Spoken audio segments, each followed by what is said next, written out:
Welcome back to Soulful Storylines. Today, we're diving into Red Tails, a powerful 2012 war film that tells the incredible story of the Tuskegee Airmen, America's first African-American fighter pilots during World War II. This movie is packed with action, bravery, and a fight against the odds. Spoilers ahead, so sit back, relax, and let's jump into the story of the Red Tails. The movie kicks off with an intense air battle between American bombers and German fighter planes. The Germans are flying Messerschmitts, trying to shoot down the American flying fortresses. The skies are full of bullets and explosions as the two sides clash. But these aren't just any planes. We also see the P-51 Mustangs, the iconic planes flown by the Tuskegee Airmen. It's a high-stakes dogfight, setting the tone for the challenges ahead. Now we're in Italy, 1944. We meet the Tuskegee Airmen, also known as the Red Tails, because of the distinctive red paint on the tails of their planes. The squadron is led by Easy, a skilled pilot who's trying to keep his team focused and ready. His crew includes Lightning, a daring and sometimes reckless pilot, Junior, who's eager to prove himself, and Joker, who adds some humor to the group. They're flying in formation, looking for targets. The Red Tails spot a German truck on the road and swoop down for an attack. They take it out quickly, celebrating their success. But before they can return to base, Junior spots a train. The team debates whether it's carrying troops or livestock, but Easy decides they should investigate. As they get closer, the German soldiers on board start firing back. The Red Tails respond with precision, hitting their targets even as the train tries to escape into a tunnel. Lightning, true to his name, charges ahead, breaking formation to attack the train head-on. His bold move pays off as the train explodes in a massive fireball. But it's not without cost. Lightning's plane gets hit by debris and starts smoking. Still, he's unfazed, even taking a moment to flirt with a local woman on a rooftop as they head back to base. Back at the base, the team's mechanic, Coffee, isn't too thrilled to see Lightning's damaged plane again. This isn't the first time Lightning has pushed his plane to the limit, and Coffee knows it won't be the last. But there's a bigger issue at hand. The Red Tails are frustrated. Despite their skills, they're still stuck with old, beat-up planes and aren't being given the real missions they've trained for. The team gathers as Major Stantz, their commanding officer, tries to boost their spirits. But the mood shifts when Easy reads a report that says the Tuskegee experiment, allowing African Americans to fly, has been labeled a failure. It's a devastating blow, and the men are left wondering if their squadron will be shut down. Meanwhile, Colonel Bullard, the man who believes in the Red Tails, is in Washington, D.C., fighting to keep the program alive.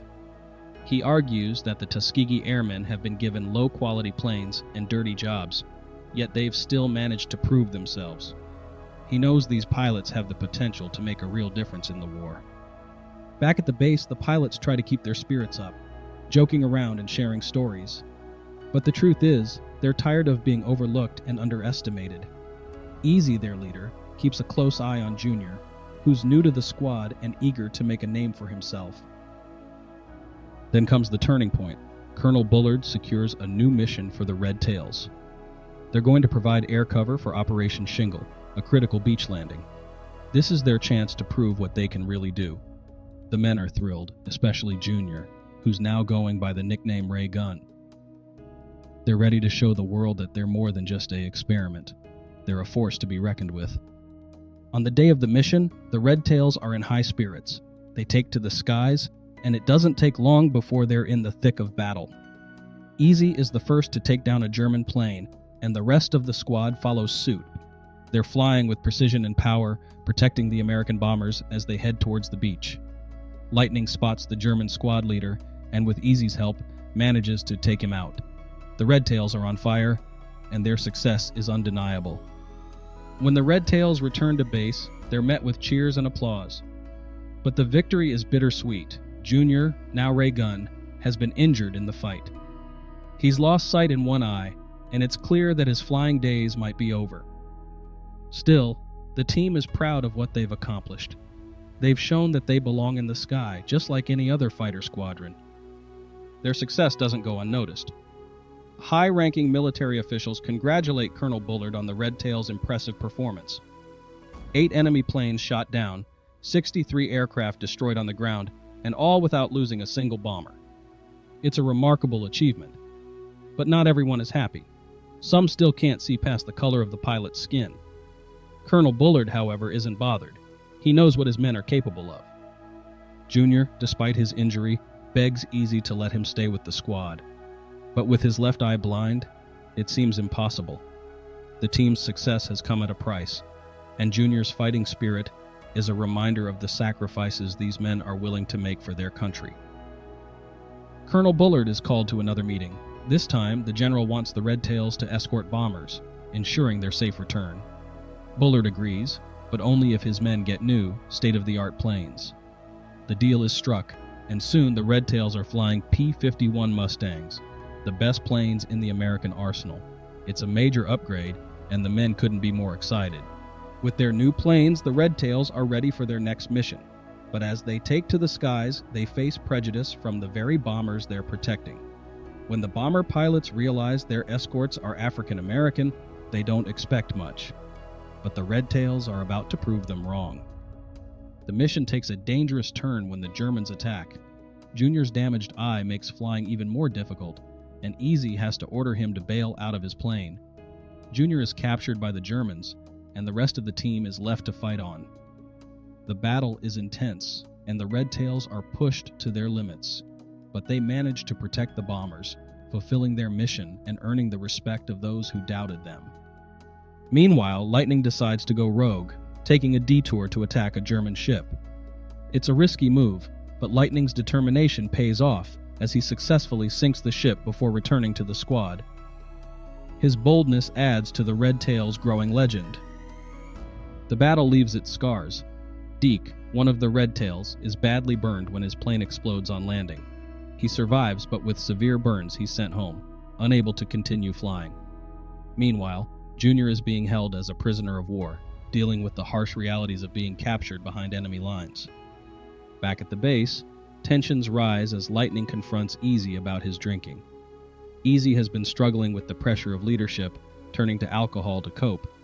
Lightning demands that Easy stop drinking and lead the squad with a clear head. It's a tough conversation, but it shows the deep bond and respect between the two men. One night, the Red Tails head to an Italian dance hall where they're unexpectedly approached by Chester Barnes, a white soldier from the 98th Bomb Group. Chester, who fought alongside the Red Tails in a previous mission, expresses his gratitude for their bravery and invites them into the All-White Officers Club. It's a powerful moment of recognition and respect, showing how the Red Tails are beginning to change minds and break down racial barriers. The Red Tails' next mission is their most dangerous yet, escorting bombers to Berlin, the heart of the Nazi war machine.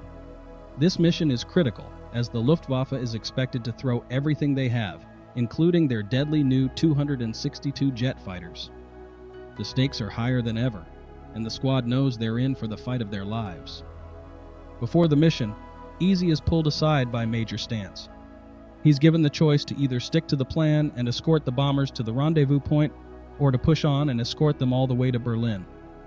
This decision weighs heavily on Easy, especially after receiving ray guns dog tags from a fellow prisoner. Colonel Bullard had encouraged him to embrace his responsibilities as a leader. And now, with everything on the line, Easy takes a deep breath and decides to go all the way. As the Red Tails approach Berlin, the feared 262 jet fighters appear, and the battle begins. These jets are faster and more powerful than anything the Red Tails have faced before. Maurice is the first to fall, losing control of his plane. The bombers are under heavy attack, and Easy orders Smokey to escort one of the damaged bombers back to base. But the German flight leader, nicknamed Pretty Boy by Lightning, has Easy in his sights. Just as Pretty Boy is about to shoot Easy down, Lightning swoops in, engaging the German leader in a fierce dogfight. In a daring move, Lightning takes out Pretty Boy, but the victory is bittersweet. Lightning's plane is heavily damaged, and he knows he's not going to make it. As his plane goes down, Easy desperately tries to reach him over the radio, but there's no response. Lightning's sacrifice is a heavy loss for the team. Back at the base, the mood is somber. The Red Tails have completed their mission, but at a great cost. Easy is devastated by Lightning's death, and the reality of war hits home harder than ever. The squad has proven themselves time and again, but the losses they've suffered are a reminder of the true price of victory. The movie concludes with Colonel Bullard honoring the Red Tails for their bravery and sacrifice. He pays special tribute to Lightning, recognizing him as a pilot who exceeded all expectations. In a touching moment, Junior, who has finally been freed from the German camp, returns to the squad, insisting that he be called Ray Gun from now on. The Tuskegee Airmen, once doubted and dismissed, become the first African-American pilots to be formally recognized by the United States Army for their outstanding service and bravery. The Red Tails' journey is a testament to their skill, courage, and the unbreakable bond they shared as they fought not only for their country, but for their rightful place in history. Red Tails is more than just a war movie. It's a story of perseverance, honor, and the fight for equality. The Tuskegee Airmen's legacy lives on as a powerful example of what can be achieved when you refuse to let anything stand in your way. If you enjoyed this recap, make sure to like and subscribe to Soulful Storylines for more deep dives into your favorite films. Thanks for watching. And remember, true heroes are made, not born. I'll see you in the next one. Let's go.